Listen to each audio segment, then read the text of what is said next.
গব্বর ভাই, আপনার কাজটা ডান। কাল সকালের নিউজ পেপারের হেডলাইনে খবরটা পেয়ে যাবেন। হ্যাঁ, সবকিছু প্ল্যান মতোই পেয়েছি। নিজেকে একজন পেশাদার স্ত্রী ভাবতে খুব খারাপ লাগছে? আমার কোনো দুঃখ নেই। বস, এটা বেটা আসছে সাজিদ। ভেতরে পাঠিয়ে দে। জি বস। আচ্ছা শোন, জি বস। আমাকে তোর কেমন লাগে? দুটোই তো বস একই রকম, এটা বাংলা এটা ইংলিশ। আমি কেমন করে বলবো? দুটো দুই রকম, ইংরেজিতে একরকম, বাংলায় আরেক রকম। দুটোর মানে এক হলেও ফিলিংস। লোকটাকে ভেতরে নিয়ে আয়।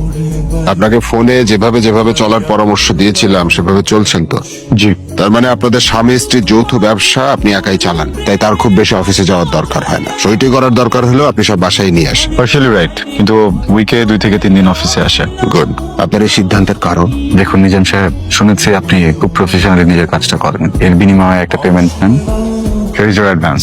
আমার মনে হয় এরপর আর কারণ জানার প্রয়োজন হবে না। কিন্তু আমি তো মোটিভ না জেনে কাজ করি না। যদি বলতে না চান দরজা খোলা আছে, আর আমি আপনাকে চিনি না। পারিবারিক প্রবলেম যেটা হয় প্রত্যেকটা ফ্যামিলিতে, স্বামী স্ত্রীর ঝগড়া। ঝগড়া? হ্যাঁ, ঝগড়া তো হয়, কিন্তু আমি তো উকিল না।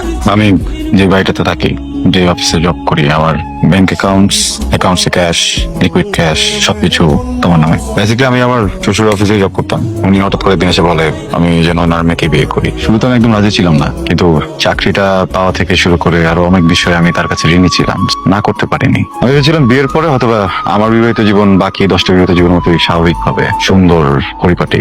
তো শালার পুরা নিজে তো মূল্যই আমাকে একদম ডুবাই দিয়ে গেছে।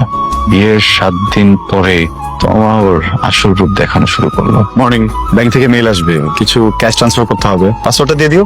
এখন তো পারবো না, আর একদিন থেকে তো কোনো কল করেন নাই। বাসাতেই আছি, দেখা তো হবেই, পাসওয়ার্ডটা দিয়ে দাও। কত টাকা? 5 লাখ।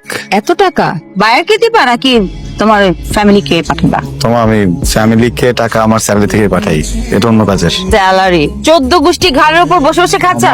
বেশি বেশি হয়ে যাচ্ছে। কি বেশি বেশি হয়ে যাচ্ছে? তোমার বোন বাড়িতে বসে কি কি করে তুমি জানো? You have any idea? সত্যি বলতে তোমা আমাকে কখনোই ভালোবাসেনি, আমিও না। সব সময় খোঁচা মেরে কথা বলতো। মাঝে মাঝে তো মনে হয় আমি ওর হাজবেন্ড না। যদি অ্যাক্সিডেন্ট মনে হয়। সেজন্যই তো আপনাকে পরামর্শ দিলাম, আপনার স্ত্রীর সঙ্গে ভালো সম্পর্ক গড়ে তুলুন। ওর কোনো কথায় কোনো প্রতিবাদ করবেন না। সবাইকে বোঝাতে হবে যে তোমার মৃত্যুর সময় আপনার সঙ্গে তার ভীষণ ভালো সম্পর্ক ছিল। এতে করে পুলিশ যদি সন্দেহ করেও বসে যে এটা অ্যাক্সিডেন্ট নয়, তারপরেও তারা আপনাকে সন্দেহ করবে না। আপনি ফেঁসে যান তা আমি কোনোদিন চাই না, কারণ আপনি ফেঁসে গেলে আমিও ফেঁসে যাব।